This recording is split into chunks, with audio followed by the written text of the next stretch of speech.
বিগত কয়েক মাসের মধ্যেই এই অতি পবিত্র প্রেমের অনুভূতি যেইখানে আন্দোলিত হয়েছিল, যেখানে প্রেমাবতার ভগবান শ্রী গৌরাঙ্গ মহাপ্রভু অবতরণ করেছিলেন, সেইখানে কসাইখানা হওয়া যে কত বড় নিন্দনীয়, কত বড় ঘৃণিত এবং কত বড় লজ্জাকর।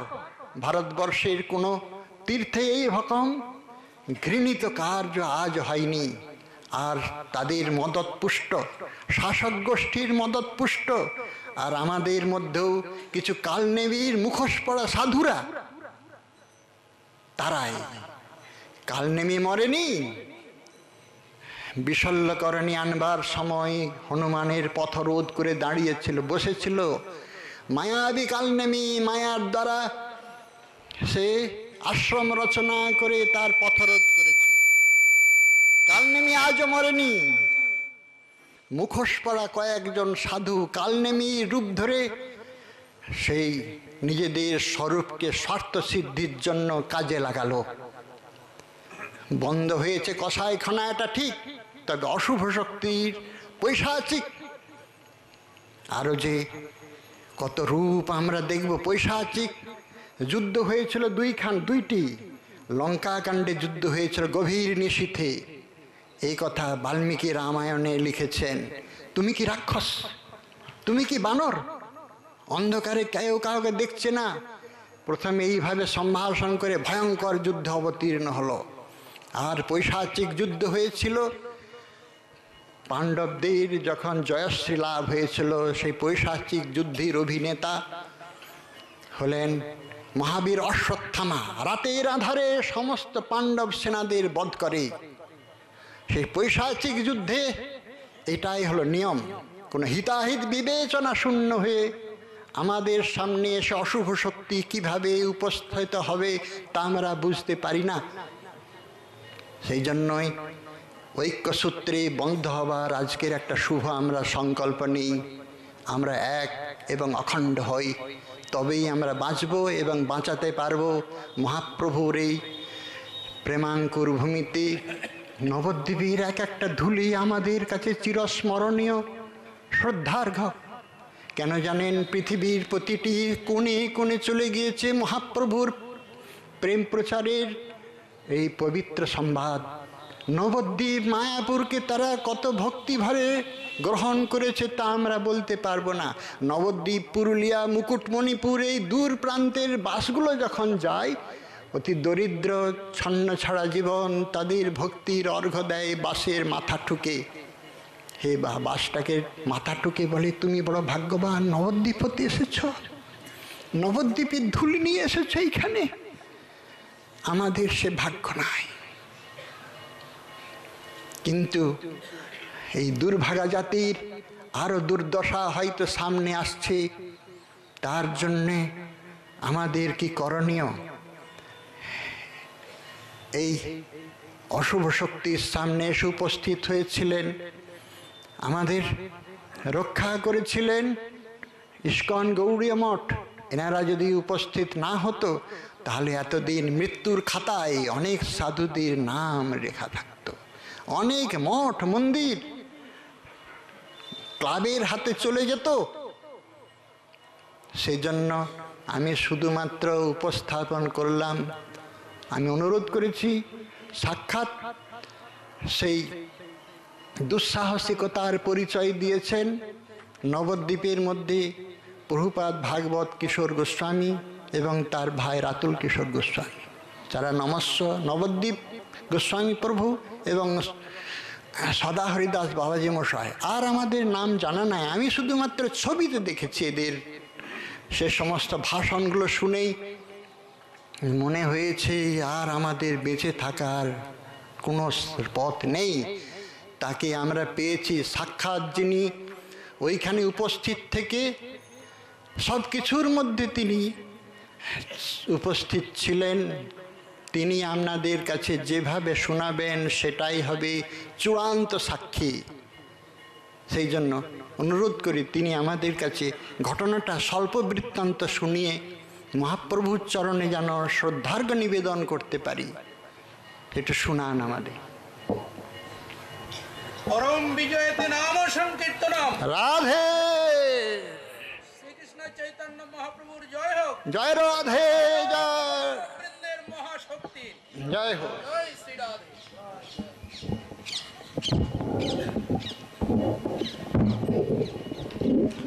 জয় নিতাই জয় গৌর।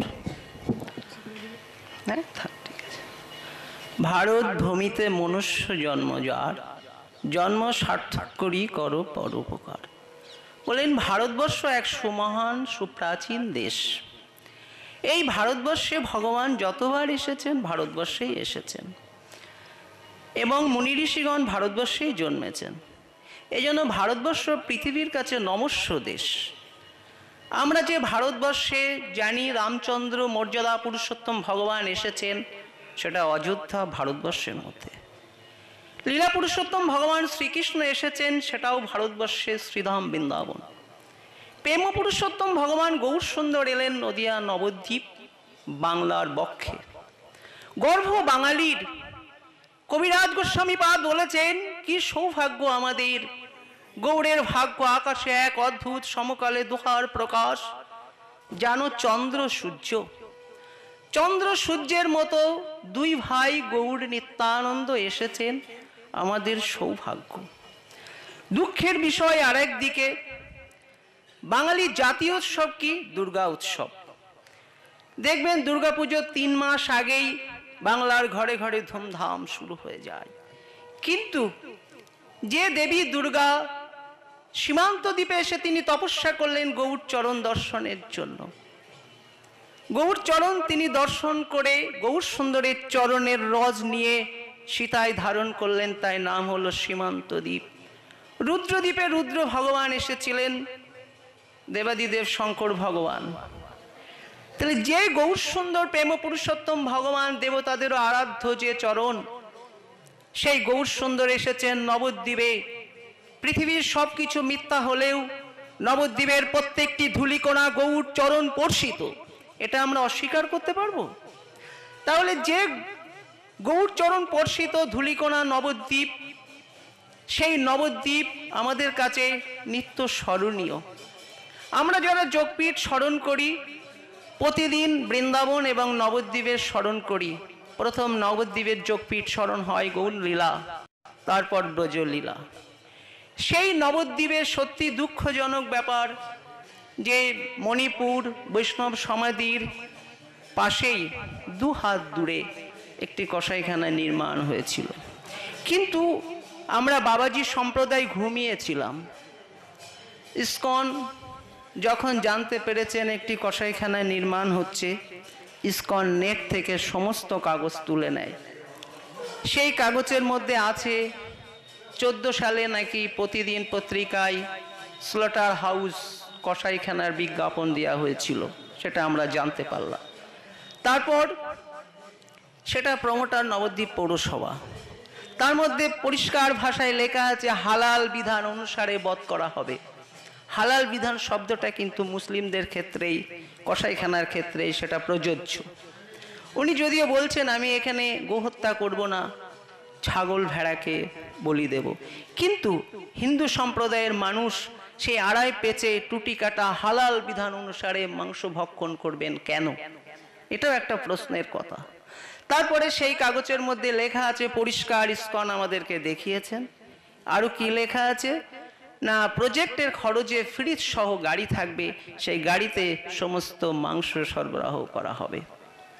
আরো দুঃখজনক ব্যাপার, যেখানে মহাপ্রভুর নাম সংকীর্তন প্রচারের মূল কেন্দ্র তৈরি করলেন নবদ্বীপ, সেইখানে মাংস প্রচার হবে।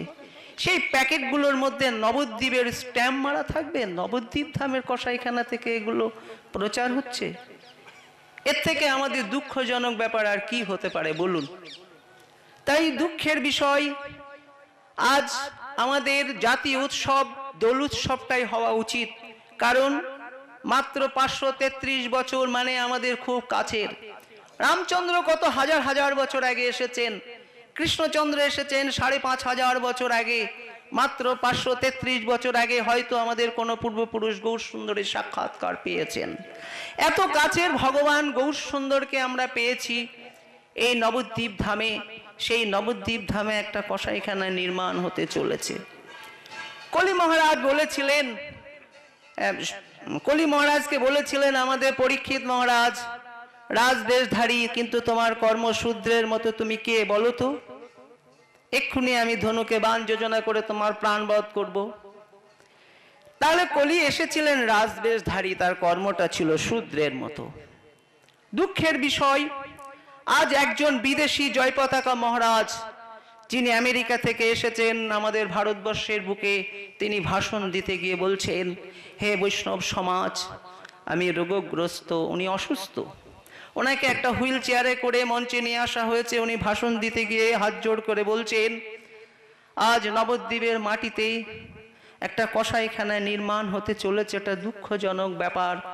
আমি শারীরিক অক্ষমতায় কিছু করতে পারছি না, কিন্তু আপনারা সকলে মিলে এটা আন্দোলন করুন। এর জনবল, অর্থবল সম্পূর্ণ ইস্কন বহন করবে। দেখুন তো কি বড় কথা। আজ আমরা ভারতবর্ষের মানুষ, এমনকি নবদ্বীপেও অনেকে জন্মগ্রহণ করেছি, তার প্রতিবাদ করার সাহস আমাদের নেই। কেন? যেদিন প্রথম আমি ইস্কনের মিটিংয়ে গিয়েছিলাম, আমাকে ভাগবত প্রভুর ভাই এবং ভমাশোক স্কুলের স্বামীজি নিয়ে গেলেন। সমস্ত গৌড়িয়া মঠের মহারাজরা এসেছেন ইস্কনের সমস্ত মহারাজরা, গুজরাট থেকে সাধু এসেছেন, কিন্তু বাবাজি সম্প্রদায়ের থেকে আমি সমাজবাড়ির তিনজন। একজন গৌড়িয়া মঠের বাবাজি মহারাজ বলেই ফেললেন, বাবাজি সম্প্রদায় কুম্ভকর্ণের মতো ঘুমিয়ে পড়েছেন, কসাইখানার আন্দোলন পরে হবে, আগে খোল করতাল নিয়ে বাবাজি সম্প্রদায়কে জাগরণ করা হোক।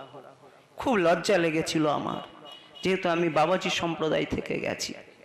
বললেন, গোস্বামীগণ আর বাবাজিদেরকে আগে জাগ্রত করুন, কুম্ভকর্ণের মতো ঘুমিয়ে পড়েছে।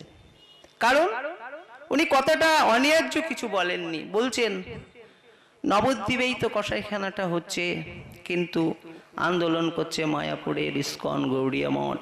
তাহলে নবদ্বীপের সাধু সন্ন্যাসী এবং গোস্বামীগণ তারা এমন ভজনে আবিষ্ট হয়ে আছেন, তারা কি বাহ্যিক জগতের কিছু জানে না যে একটা কসাইখানা 1 বছর ধরে হচ্ছে?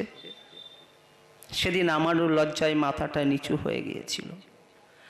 তারপর ভাগবতদার ভাই আমি দুইজনে যখন সমস্ত মন্দিরে মন্দিরে গেলাম, কিছু কিছু মন্দিরের মহন্ত মহারাজরা বলছেন, দেখুন আমাদের জায়গা জমি সম্পত্তি আছে, আনলিগাল বাড়িও আছে, যার প্ল্যান পাস নেই, সেগুলো আমাদের রক্ষা করতে হবে, এই আন্দোলনে যাওয়া আমাদের পক্ষে সম্ভব নয়। বলুন তো, সবচেয়ে প্রিয় সম্পত্তি আমাদের শরীরটা আমরা রক্ষা করতে পারবো কি? যেদিন যমরাজ দণ্ডায়মান হবে, যমদূত আমাদের নিয়ে যাবার জন্য, সেদিন এই শরীরটাকে রক্ষা করার অধিকার আমার নেই, আমি সম্পত্তি রক্ষা করব? তাই আমরা সম্পত্তি রক্ষা করতে এসেছি। নরোত্তম ঠাকুর মশাই বললেন, গৌরাঙ্গের 2টি পদ, যারো ধন প্রেম, যারো প্রেম, গৌরাঙ্গের 2টি পদ, যারো ধন সম্পদ, সে জানে ভগতি রস সার। সাধুদের সম্পত্তি তো গৌর চরণ, আর কি হতে পারে? সেই গৌর চরণ তো আমাদের সম্পত্তি। অভিন্ন ব্রজধাম বলছেন গৌর মণ্ডল, বললেন গৌর প্রেম রসার ডোবে সে তরঙ্গে, যেবা ডোবে সে রাধা মাধব অন্তরঙ্গ। আমরা যতই বৃন্দাবনে এসে ভজন করি না কেন, গৌর ধাম রক্ষার আমাদের একটা দায়িত্ব আছে। কারণ ব্রিটিশ যখন দেশকে ভাগ করে দিয়ে গিয়েছিলেন, এই নবদ্বীপ পূর্ব পাকিস্তানে পড়ে যাচ্ছিল, সেই সময় আমাদের সিদ্ধ নিত্যানন্দ দাস বাবাজি মহারাজ, তিনি সমস্ত বৈষ্ণবদের নিয়ে, উনি সিদ্ধ স্তরের, আমি শুনেছি আমাদের কেশিঘাটের যিনি কৃষ্ণচন্দ্র শাস্ত্রীজি মহারাজ কেশিঘাট ঠোড়ের, তিনিও সেই আন্দোলনে ছিলেন, শ্যামাপ্রসাদ মুখার্জিও ছিলেন। তেনারা বলেছিলেন প্রাণ চলে যায় তবু নবদ্বীপ বাংলাদেশের মধ্যে যেতে দেব না। কারণ নবদ্বীপ আমাদের ভারতবর্ষের একটা ঐতিহ্য, মাধুর্য ভূমি। সেই ভারতবর্ষের মধ্যেই আমাদের এই নবদ্বীপকে রাখাটা বিশেষ দরকার। ওনারা যদি সংগ্রাম না করতেন, তাহলে আজ আমরা এই নবদ্বীপকে হারিয়ে ফেলতাম, বাংলাদেশে যেতে হতো নবদ্বীপকে দর্শন করবার জন্য। তাহলে সিদ্ধ স্তরে থেকে ওনারা এই নবদ্বীপের রজকেই রক্ষা করার জন্য চেষ্টা করেছেন।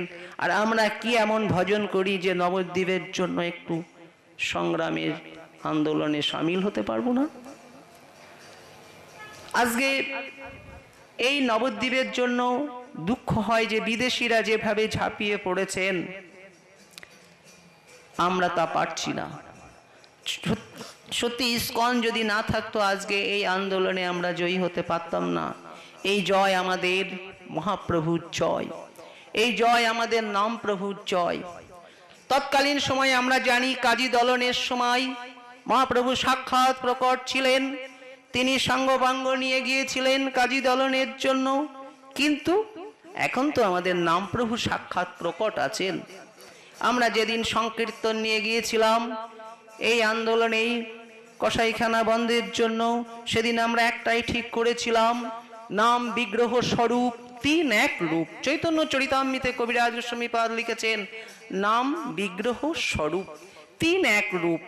তাহলে তিন যদি একই রূপ হয়, তিন যদি সচ্চিদানন্দময় হয়, তাহলে নাম প্রভু সাক্ষাৎ আমাদের প্রকট আছে। আমরা সামনে হরিনাম সংকীর্তন নিয়ে শ্রীখোল করতাল নিয়ে হুঙ্কার করে যাব, অবশ্যই নাম প্রভু আমাদের রক্ষা করবেন, করেছেন অবশ্যই। আমরা নাম প্রভুকে সম্মুখে নিয়ে এগিয়ে চলেছি হুঙ্কার করে, সেই নাম প্রভু আমাদের জয় এনে দিয়েছে, যার ফলে নবদ্বীপের কসাইখানা বন্ধ হয়েছেন। এটা সম্পূর্ণ আমাদের কর্তৃত্ব নয়, নাম প্রভুর। নাম প্রভু কৃপা করে তিনি সাক্ষাৎ প্রকটিত আছেন, নাম রূপে গৌর সুন্দর প্রকট হয়ে তিনি এই কসাইখানাকে বন্ধ করেছেন। শুধু এই কসাইখানা বন্ধ হয়েছে মনে করবেন না যে আমাদের এই রকম ঝড় আসবে না। প্রতি বৈশাখ মাস হলেই কাল বৈশাখী কিন্তু আকাশে উদিত হতে দেখা যায়, মাঝে মাঝে আমাদের এই রূপ সমস্যা আসে। কলকাতার একজন লেখক 5 বছর আগে তিনি লিখে দিলেন, এক সাহিত্যিক পত্রিকায় ছাপিয়ে দিলেন। কি লিখেছে জানেন? লজ্জা আমাদের।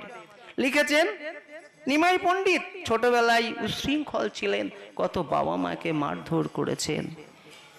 লক্ষ্মীপ্রিয়াকে পছন্দ হয়নি, বিষ্ণুপ্রিয়াকে বিবাহ করবার জন্য লক্ষ্মীপ্রিয়াকে তিনি মেরে বাংলাদেশে গেছেন, ফিরে এসে তিনি আবার বিবাহ করেছেন। এই কথা আমাদের কানে শুনতে হয় এবং পত্রিকায় পড়তে হয়, তার কোনো প্রতিবাদ নেই, চুপ বাঙালি। আরেকবার বিষ্ণুপ্রিয়া দেবী প্রাণের আবেগে যে কীর্তন করেছিলেন, ভজ গৌরঙ্গ কহ গৌরঙ্গ লহ গৌরঙ্গের নাম রে, যে জন গৌরঙ্গ ভজে সে হয় আমার প্রাণ রে, সেই কীর্তনটাকে কোথায় ব্যবহার হচ্ছে? নরককুণ্ডে। কোন নরককুণ্ডে? দেখুন, সিনেমার কতগুলো অভিনেতা অভিনেত্রী তারা বিবস্ত্র হয়ে গাইছেন সিনেমার হলে, ভজ গৌরঙ্গ কহ গৌরঙ্গ লহ গৌরঙ্গের নাম রে। এই নামটা কি ওইখানে প্রযোজ্য হওয়ার উচিত? আজ বলুন তো, মুসলিম সম্প্রদায়ের আল্লাহকে নিয়ে যদি কোনো ক্রিটিসাইজ করা হয়, তারা কি ছেড়ে দেবেন? দেখবেন তারা সঙ্গে সঙ্গে এক হয়ে সংগ্রামের পথে ঝাঁপিয়ে পড়বেন। কিন্তু আমরা ভজন করলে কি হবে? সত্যিই আমরা গৌরকে ভালোবাসি না। পিতার অন্ন জল দিলাম না, পিতার সেবা যত্ন করলাম না, রাস্তার মোড়ে মোড়ে একখানা 50 ফুট 100 ফুট বিগ্রহ নির্মাণ করে দিলাম, বড় বড় গেট বানিয়ে দিলাম, একটা নবচূড়ার মন্দির করে পিতার মূর্তি বসিয়ে সেইখানে লোক সমাগম শুরু হয়ে গেল। পিতাকে ভালোবাসা হয় না, পিতার আদর্শ পিতার নীতি সেইগুলোকে পালন করাই তাকে ভালোবাসা। আজ আমরা এই সংগ্রাম করলাম না, প্রতিবাদ করলাম না, অথচ বড় বড় মন্দির গেট শ্রী বিগ্রহ মোড়ে মোড়ে নির্মাণ করলাম, তাকে ভালোবাসা হয় না। এটা মহাপ্রভুকে ভালোবাসার চিহ্ন নয়। আমরা মনে করছি চুপ করে থাকবো, প্রতিবাদ করব না, অতি সহজেই বেঁচে যাব। অত সহজ নয়। দ্রৌপদীকে একজনা বস্ত্রহরণ করেছিলেন দুঃশাসন আর দুর্যোধন, দুইজন, কিন্তু সকলেই চুপ ছিলেন। ভগবান কাউকে ছেড়ে দিয়েছিলেন কি? দুজনাকেই নিধন করেছিলেন। শ্রীকৃষ্ণ বললেন যারা চুপ করেছিলেন, অন্যায়কে সমর্থন না করলেও প্রতিবাদ করেনি, ভগবান বললেন এদেরকেও আমি ছাড়বো না। এদের প্রতিবাদের ক্ষমতা আছে, কিন্তু এরা প্রতিবাদ করেনি, চুপ করে রয়েছে। অতএব এরাও সমান অন্যায়ের দোষী। পাণ্ডবদের অনেক লাঞ্ছিত হতে হয়েছিল, কিন্তু তাদের পরিণাম জয় হয়েছিল। ন্যায় সত্য পথে তারা দাঁড়িয়েছিলেন। গীতা আমাদের সকলের কণ্ঠস্থ। কিন্তু আমরা ন্যায় অন্যায়ের প্রতিবাদ করতে ভীরু কাহাপুরুষের মতো ভাবি অনেক কিছু, তা নয়। দেখুন, রাবণ সীতাহরণ করেছিলেন। রাবণের সভাতে যতজন এই অন্যায়ের মদত দিয়েছেন সকলেই বিনাশ প্রাপ্ত হয়েছে রামের বাণী। কিন্তু একজন অন্যায়ের প্রতিবাদ করেছিলেন বিভীষণ। বিভীষণ অন্যায়ের প্রতিবাদ করেছিলেন, কিন্তু তাকে লাঞ্ছিত হতে হয়েছিল রাবণের হাতে। লাথি মেরে তার মুটুকটা ফেলে দিয়েছিল, রাজপ্রাসাদ থেকে বের করে দিয়েছিলেন। কিন্তু তার পরিণাম কি হলো? রামচরণ কমলে বিভীষণ আশ্রয় পেয়েছিলেন অন্যায়ের প্রতিবাদ করাতে, এবং তাকেই একমাত্র রাজ মুটুক পরিয়ে রাজ অভিষেক করে লঙ্কার রাজা করেছিলেন রামচন্দ্র। হয়তো প্রতিবাদ করতে গেলে সাময়িক লাঞ্ছিত হতে হয়, কিন্তু তার পরিণামটা ভালো। অন্যায়ের আপোষ করলে কি হয়? ক্ষণিকের জন্য সুখী হবেন, কিন্তু তার পরিণামটা ভয়ঙ্কর দুঃখ। ভগবান আমাদেরকে ক্ষমা করবেন না। অতএব এই নবদ্বীপের কসাইখানার ব্যাপারে আমরা জানি, যারা চুপ করে আছেন তাদেরকেও ভগবান ক্ষমা করবেন না, কারণ এটা একটা চরম অন্যায়। এই অন্যায়ে যারা চুপ করে আছেন তাদেরকেও ক্ষমা করবেন না। যারা মদত জুগিয়েছেন তাদের তো অবশ্যই মহাপ্রভু ক্ষমা করবেন না। কারণ অনেকেই বলেছেন উনি আমাদের ভালোবাসেন, আমাদের সুযোগ সুবিধা দেয়, কি করে আমরা ওনার বিরুদ্ধে আচরণ করি? এটা কি কোনো নীতি? ভরতকে কই মাতা ভালোবাসতেন না? ভালোবাসতেন তো। যখন এসে শুনলেন রামকে বনে পাঠিয়েছেন মা, রাম বিদ্বেষ